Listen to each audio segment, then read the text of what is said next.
मैं आप सभी का विद्यार्थी करियर इंस्टीट्यूट में। और आज का जो वीडियो है ये क्लास 11 से 12 में जाने वाले बच्चों के लिए कॉन्सेप्ट वीडियो है।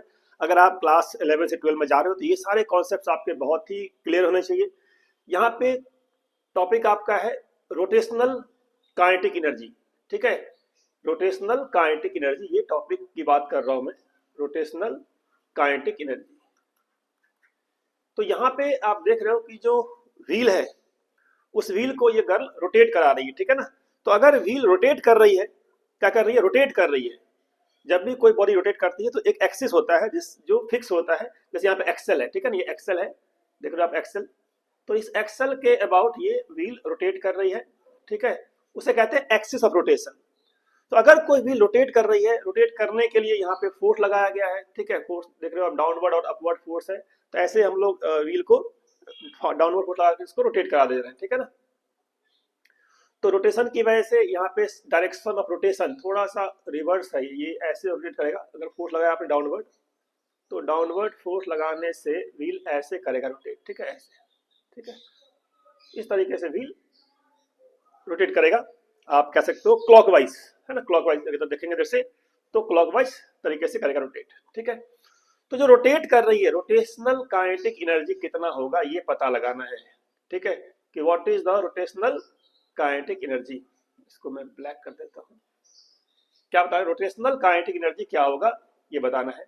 अब इसको समझने के लिए पहले आप समझो, अगर कोई ब्लॉक यहाँ देता हूँ, कोई ब्लॉक, ठीक है, जैसे कोई ब्लॉक है और इसमें वेलोसिटी v आ गई, इसे कहते हैं ट्रांसलेशनल वेलोसिटी, या कहते हैं लीनियर वेलोसिटी कहते हैं इसको। ठीक है, बेसिकली कहते हैं लीनियर वेलोसिटी। तो लीनियर वेलोसिटी v लिखते हैं, और अगर इसका मास m है तो कहते हैं काइनेटिक एनर्जी क्या होता है इसका, हाफ mv², हाफ मास और वेलोसिटी का स्क्वायर। तो जिस तरीके से कोई ब्लॉक है या कोई बॉडी है मूव कर रही है विद वेलोसिटी v, वैसे ही ये व्हील हो गया, इसे कहते हैं रिजिड बॉडी। क्या बोलते हैं इसको, रिजिड बॉडी। तो अगर कोई रिजिड बॉडी है, क्या है रिजिड बॉडी, जैसे व्हील हो सकता है आपका, डिस्क हो सकता है आपका, रिंग हो सकता है, सिलेंडर हो सकता है, स्फीयर हो सकता है, तो रिजिड बॉडी कहते हैं इसको। तो रिजिड बॉडी क्या कर रही है, रोटेट कर रही है। तो रोटेशनल वेलोसिटी जो, या जैसे कहते हैं एंगुलर वेलोसिटी। ठीक है, तो जब भी कोई बॉडी रोटेट करती है तो उसका जो घूमने वाला स्पीड है उसे कहते हैं ओमेगा, और इसे एंगुलर वेलोसिटी।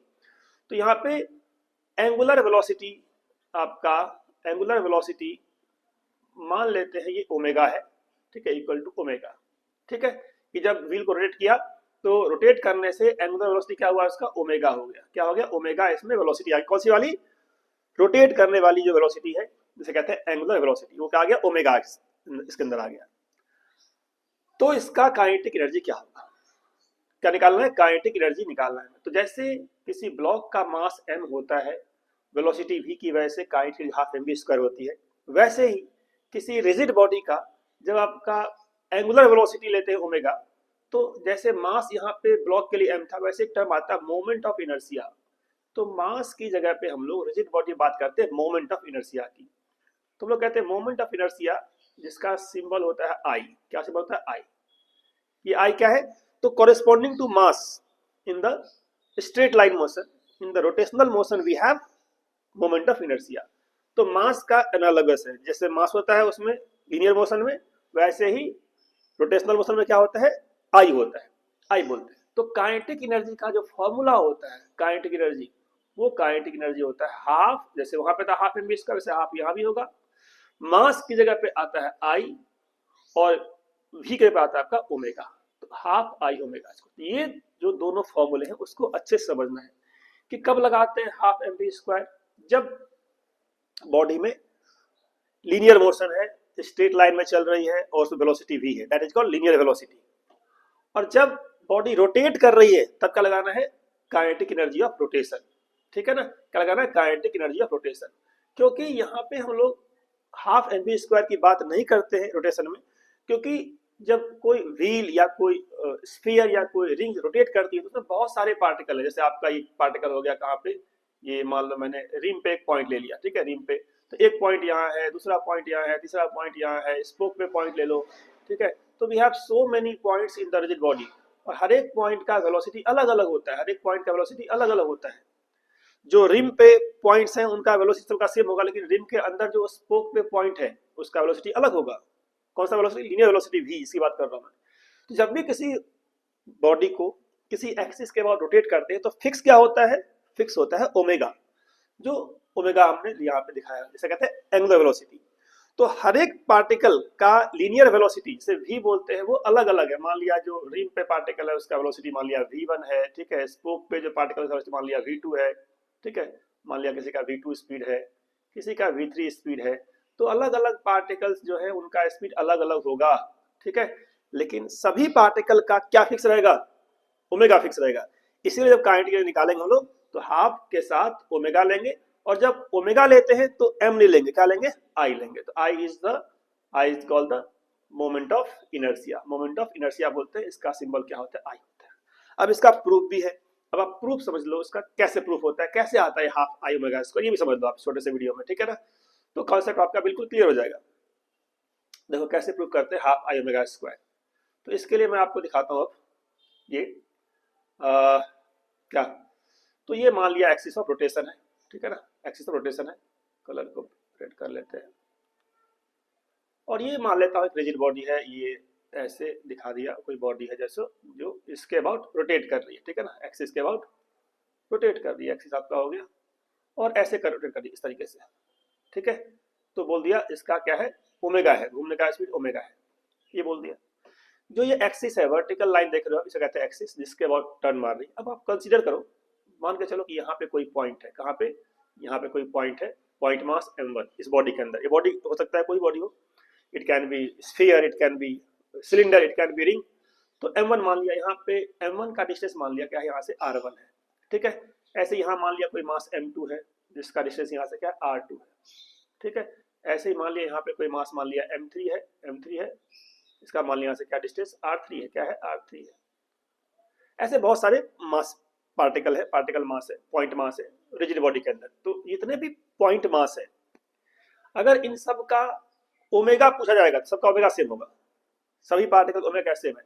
लेकिन सभी पार्टिकल का जो लीनियर वेलोसिटी है v, तो जो m1 का वेलोसिटी मान लीजिए ऐसे यहाँ दिखाया, m1 का वेलोसिटी v1 लिखा, तो v1 की जो वैल्यू आती है v1 ये होता है ओमेगा इंटू r1, ठीक है। ऐसे ही जो आपका v2 होगा, जो m2 का वेलोसिटी मान लिया ऐसे v2 है, ठीक है, v2 है। जब भी कोई पार्टिकल सर्कल में घूम रही है, जो m1 आपका घूम रहा है सर्कल में, ठीक है ना, सर्कल में अबाउट द एक्सिस, तो दो वेलोसिटी है। एक तो एंगल चेंज करता है जिसकी वजह से दैट इज ओमेगा, और दूसरा ये सर्कल के आर्क पे मूव कर रहा है जिसकी वजह से होता है लीनियर वेलोसिटी v। तो v1 का जो value that is omega r1, ठीक। ऐसे ही v2 निकालेंगे तो दैट इज ओमेगा r2, ऐसे v3 लिखेंगे दैट इज ओमेगा r3। तो हर एक पार्टिकल का जो लीनियर वेलोसिटी है वो अलग अलग होता है, लेकिन सभी पार्टिकल का जो रोटेशनल या एंगुलर वेलोसिटी वो सेम होता है। तो अलग अलग पार्टिकल लिख दिया ऐसे वेलोसिटी। अब बात करते हैं काइनेटिक एनर्जी की। तो अगर मैं काइनेटिक एनर्जी निकालता हूँ, क्या निकालता हूँ? Kinetic energy as a whole. तो काइनेटिक एनर्जी जब निकालेंगे एज ए होल तो क्या होगा? सभी का सम होगा, तो सभी को जोड़ लेते हैं, सभी को ऐड कर लेते हैं, ठीक है ना। तो सभी को ऐड करने पर देखते हैं क्या क्या वैल्यू आती है। तो पहले पार्टिकल का एनर्जी का हाफ m1 v1 स्क्वायर, दूसरे का होगा हाफ m2 v2 स्क्वायर, तीसरे का होगा हाफ, ऐसे डॉट डॉट डॉट कर देते हैं इस तरीके से, ठीक है। आप हाफ कॉमन निकाल लेते हो, सभी में है, तो अंदर क्या आएगा? m1। अच्छा, अब v1 की क्या लिखते हैं? ओमेगा r1, तो ओमेगा r1 आ गया। ऐसे ही ओमेगा r1 का स्क्वायर है ना, तो ओमेगा स्क्वायर r1 स्क्वायर हो गया। ऐसे ही 1/2 m2 ओमेगा 2 का स्क्वायर और r2 का स्क्वायर, ऐसे आ जाएगा, प्लस डॉट कर दिया, ठीक है। तो क्या हो रहा है? ये हो रहा है कि हर एक टर्म में ओमेगा आ गया, हर एक टर्म में क्या आ गया? r आ गया, ठीक है। लेकिन ओमेगा सबका सेम होता है, तो ओमेगा 2 नहीं बोलते, सिर्फ ओमेगा लिखेंगे, ठीक है। तो ओमेगा सबका सेम रहता है, तो ओमेगा कर दिया। अब आप एक स्टेप और लिख लो, क्या? 1/2, ध्यान से देखो, ओमेगा सब में है तो ओमेगा स्क्वायर बाहर निकाल लिया, अंदर क्या बच गया? अंदर बच गया आपका m1 r1 स्क्वायर, फिर क्या बच गया? m2 r2 square plus dot dot dot dot dot. ये जो मास का और रेडियस का मल्टीपल है, जिसमें m है और r का स्क्वायर है, इसी को बोलते हैं मोमेंट ऑफ इनर्शिया I। क्या बोलते हैं इसको? I, this is basically called I, ठीक है। तो हाफ आ गया और I आ गया, और क्या आ गया आपका? ओमेगा स्क्वायर आ गया। तो अब आपको समझ में भी आ गया होगा how it is half I omega square. तो दो बातें समझनी है, अगर पॉइंट मास है, लीनियर वेलोसिटी है, तो जो काइनेटिक एनर्जी है that is half m v square. लेकिन पॉइंट मास ना होकर के रिजिड बॉडी से बहुत सारे पॉइंट मास है और वो सब के सब रोटेट कर रहे हैं। जो पॉइंट मास है सबका सर्कल अलग अलग है, सबका वेलोसिटी जो v है वो अलग अलग है, लेकिन सभी का ओमेगा क्या है, सेम होता है। This is the concept of rotational motion कि रोटेशन करने का मतलब क्या होता है, different different particles different different circle में घूम रही है, सभी का ओमेगा फिक्स है, लेकिन सभी का वेलोसिटी v1 v2 सब अलग अलग है। लेकिन सबको जब ऐड करेंगे तो हमें क्या मिलेगा, ये एक टर्म मिलेगा जिसमें ओमेगा आएगा, वो बाहर निकाल दिया, m1 r1 square m2 r2 square से कहते हैं हम लोग आई। तो फाइनली हाफ हाफ आ गया, आई हो गया और ओमेगा स्क्वायर हो गया। तो ये आपका मैंने प्रूफ कर दिया कि काइनेटिक एनर्जी ऑफ रोटेशन क्या होता है। ठीक है, इसे कहते हैं काइनेटिक एनर्जी ऑफ रोटेशन। तो नेक्स्ट वीडियो में मैं इस कॉन्सेप्ट को यूज करूंगा प्रॉब्लम सॉल्विंग में। ठीक है, thank you very much, bye bye.